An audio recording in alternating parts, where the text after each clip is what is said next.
Kita bahas soal yang kedua, yaitu nomor 17.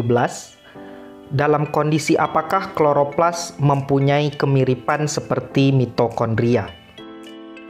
Mitokondria dan kloroplas ini disebut sebagai organel sel semi-otonom karena memiliki DNA dan ribosom sendiri. Kedua organel ini disebut juga dengan organel yang memiliki membran ganda, yaitu membran luar dan juga membran dalam. Mitokondria itu terdapat pada sel eukariotik, baik pada sel hewan maupun sel tumbuhan. Sedangkan kloroplas ini terdapat pada organisme yang bisa melakukan fotosintesis.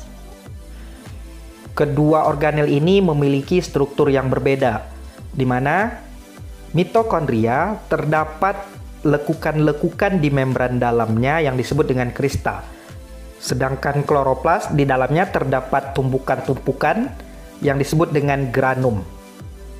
Sekarang kita kembali ke soal, akan kita bahas satu persatu dari optionnya.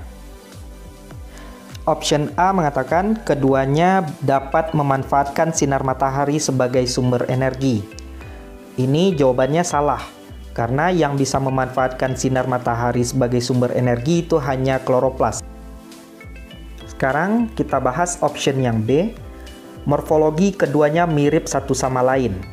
Untuk option ini juga salah karena morfologinya itu berbeda.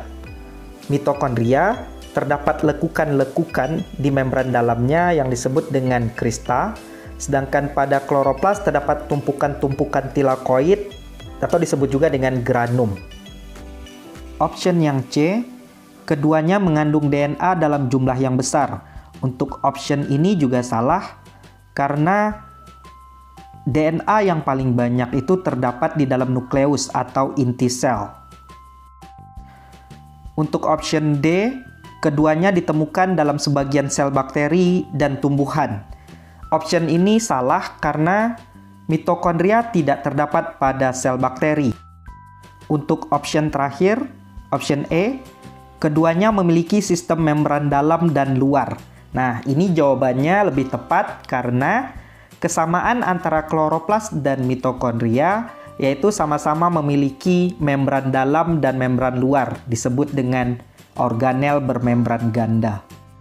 Jadi, jawaban untuk soal nomor 17 ini adalah E.